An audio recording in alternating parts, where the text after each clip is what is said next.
Magandang araw mga katokers, mga katokis, mga katoshis. Welcome naman po sa ating panibagong vlog dito sa Talking Toshi Sports. Alright, nagbabalik po ang inyong lingkod. Medyo natagalan tayo, no? Medyo busy-busy lang, ano? Pinagkakaabalahan ng mga mas importanteng mga bagay. Pero hindi naman kayo iiwanan, ano? Nandito pa rin tayo mga kababayan para alamin ang mga ganap sa sports, specifically dito sa Philippine Basketball Association. At tapos na nga po ang Game 5, nakalimang laro na po ang Rain or Shine TNT San Miguel Ginebra. Bigyan lang natin ng konting reaction at analysis itong nangyaring mga laro. Rain or Shine winning over TNT in Game 5, 113-97, 3-2. Lamang pa rin naman ang TNT, no? 3-2 sa serye. Okay? So, himayin natin ano ba ang nangyari, bakit natalo ang TNT at nanaig naman itong Rain or Shine sa ikalimang laro nila, paghaharap nila. Una-una, ang TNT palagay ko nakita ko demoralize sila.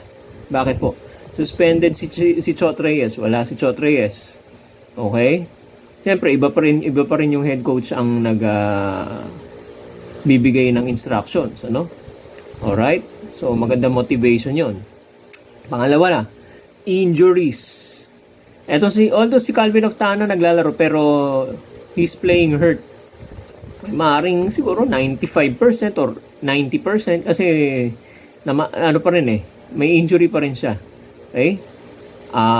Yung mga hindi nakapaglaro ay itong si Roger Pogoy. Ayan, malaking factor yan. Malaking puntos ang nawala sa kanila dyan. Plus itong presence itong si Kelly Williams. So nawala rin yun dahil na-injured dito si Kelly Williams, ano? So adding all of these factors, no? Psychologically speaking, medyo mababa ang moral mo pagdating dito. Nag-translate yun, lumabas sa laro. Tingnan natin ano ba yung mga numbers, no? Ano ba sinasabi ng mga numbers tungkol dito sa laro ng TNT? Tambak sila In fact, sa third quarter, 35 points ang tambak. Ang lamang ng Ross dito sa TNT. Okay? At walang nagawa sa depensa ang TNT kundi mag-foul. Tingnan niyo naman, ang daming fouls na nakomit sila, no? TNT with 30, 3-0 hindi 1-3, 3-0 fouls, 30 fouls against only 16. Total of 16 fouls for Ross. At itong mga fouls ito, most probably, kung nakaka-30 fouls ka, madalas ka nasa penalty. So, bigay yung referee ng free throw. Ang Ross sinamantala. Mukhang natuto na sila nung isang pagkakataon, nung game 2 yata yun, ano? Saan natalo sila because of free throws. Nag-practice ng free throws. Tingnan nyo naman. Free throw percentage, 81% for Rain or Shine, 73% only for TNT. So, dyan nakakuha sila ng punto. Sa assist, ang laki nito. 27 assists for Rain or Shine, 16 only for TNT. Okay? Etong 16 assists na to, although execute ang TNT, pero mababa yan dahil, mababa siya as compared sa Rain or Shine. Mababa yan because of the next department, steals. 10 steals for Rain or Shine, TNT lang 4. This is on the defensive side naman, ano? Bukod doon sa offensive, ito naman yung defensive. Turnovers. Naipuwersa ng Rain or Shine ang TNT ng 19 na beses sa turnovers. Ang Rain or Shine 10 lang. Okay?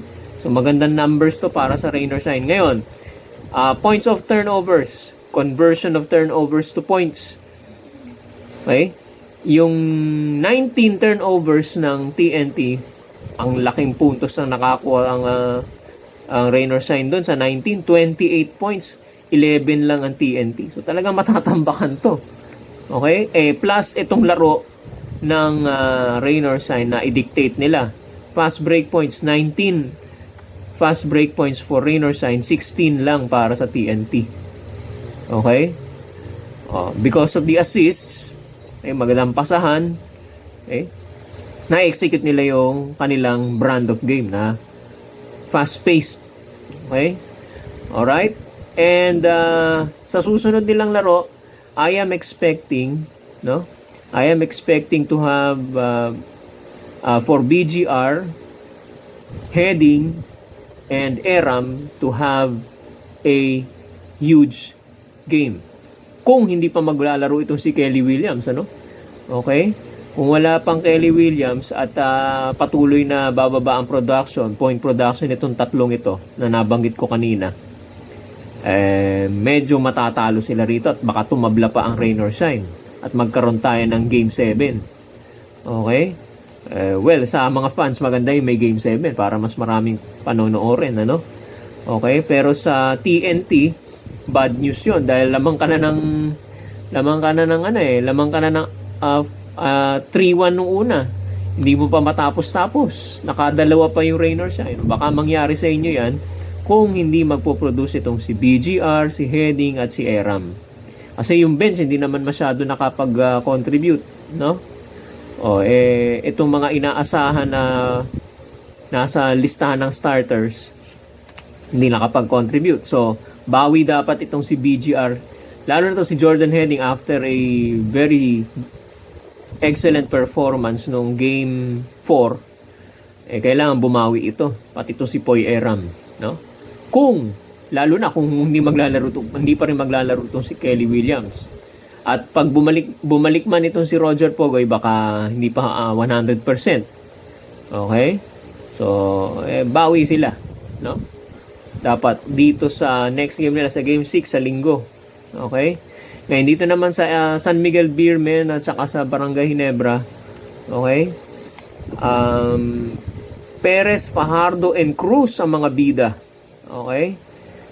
So, although si JMF 12 or 14 points lang, bumawi naman yung Jericho Cruz sa bench, 27 points. CJ Perez, 31 points.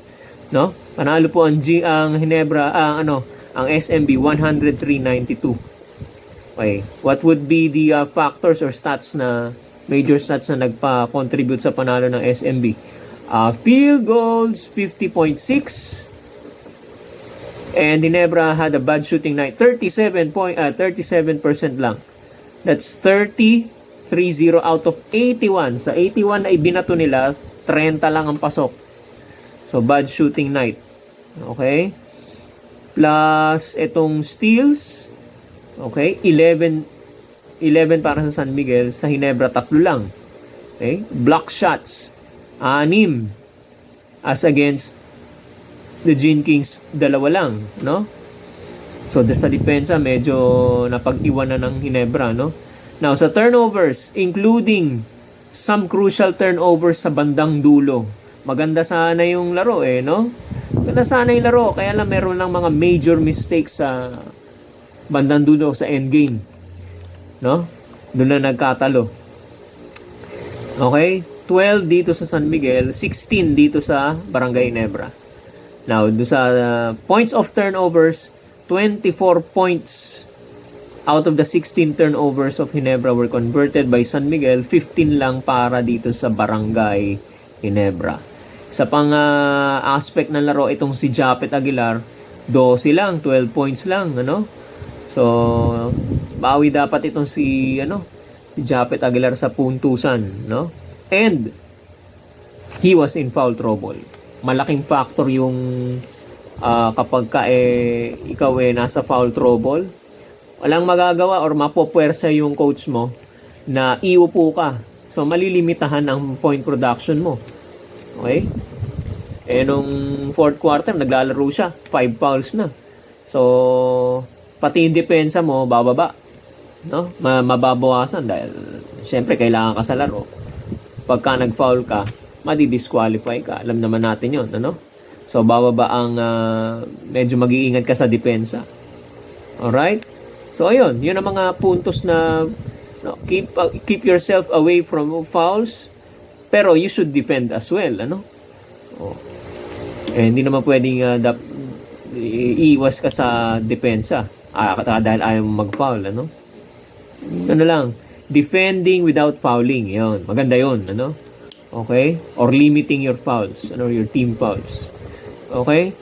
So, lamang na itong San Miguel for the first time, ano, may back-to-back wins tayo para sa San Miguel. 3 wins San Miguel, 2 wins para dito sa Barangay Ginebra. So, game number 6. Okay, tatapusin na kaya ng San Miguel at ng TNT itong mga laro na ito. Lagay nyo yung inyong mga saloobin dyan sa ibaba ng comment section. Okay? Medyo busy lang nga, hindi tayo nakapagbasa ng ilang mga comments ng mga nakaraang araw, pero sisikapin natin magbasa ng mga comments ninyo tungkol dito sa game number 6. Ano ba ang inyong saloobin dito? Tatapusin na ba ng San Miguel at TNT ang seryeng ito? At sila na ba maglalaban sa final? So hindi pa, hihirit pa ang Ginebra at rain or shine. Maraming salamat po sa inyong pagsuporta sa mga bagong pasok. Okay? Pwede po kayong mag-subscribe sa ating YouTube channel, Talking Toshi Sports. At paki-like and follow na rin po ninyo ang ating Facebook page, Talking Toshi TV. Maraming salamat po sa inyong lahat sa panonood. Magandang araw po sa inyong lahat.